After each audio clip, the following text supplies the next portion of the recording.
सहभागी और असहभागी अवलोकन के परस्पर गुण दोषों और विशेषताओं के आधार पर उनमें निम्नलिखित अंतर पाए जाते हैं। अध्ययन की प्रकृति के आधार पर अंतर। सहभागी अवलोकन में अवलोकनकर्ता अवलोकनीय समुदाय के जीवन बाह्य पक्ष के अध्ययन के साथ साथ उसके गहन आंतरिक तथा सूक्ष्म पक्ष का अध्ययन करने में भी समर्थ होता है। दूसरी तरफ असहभागी अवलोकन में सामुदायिक जीवन के केवल बाह्य पक्षों का ही अध्ययन संभव हो पाता है। सहभागिता के आधार पर अंतर। सहभागी अवलोकन प्रविधि में अवलोकनकर्ता समूह या समुदाय का अभिन्न अंग बन जाता है और उस समुदाय के सभी क्रियाकलापों में भाग लेता है। दूसरी तरफ असहभागी अवलोकन में अवलोकनकर्ता एक अजनबी की स्थिति में रहता है और समूह की गतिविधियों में भाग नहीं लेता है। वह समूह से असंपर्कृत रहते हुए समूह की घटनाओं का अवलोकन कर तथ्यों का संकलन करता है। सूचनाओं की जांच के आधार पर अंतर। सहभागी अवलोकन में अवलोकनकर्ता स्वयं ही विभिन्न सामाजिक परिस्थितियों में बार बार भाग लेता है, अतः संकलित सूचनाओं की शुद्धता की परीक्षा करने का अवसर कई बार मिलता है।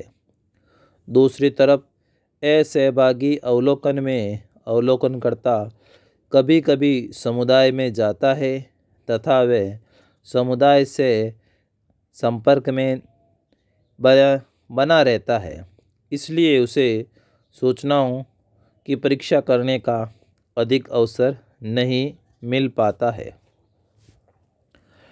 धन और समय के व्यय के आधार पर अंतर।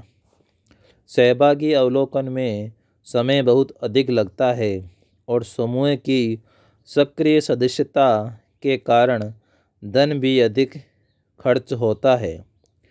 दूसरी तरफ सहभागी अवलोकन की तुलना में असहभागी अवलोकन में धन व समय कम व्यय होता है।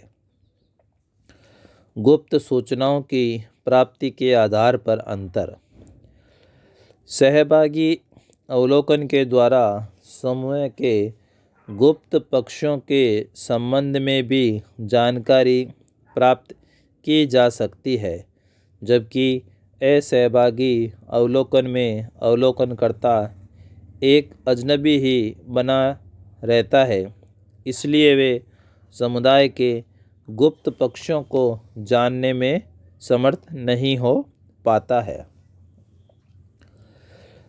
अब है समूहों के व्यवहार के आधार पर अंतर। सहभागी अवलोकन में अवलोकनकर्ता क्योंकि समुदाय के साथ ही रहता है, इसलिए वे समूह के सदस्यों के साथ घुल मिल जाता है और वह लोगों को ये एहसास भी नहीं करने देता है कि उनका अध्ययन किया जा रहा है,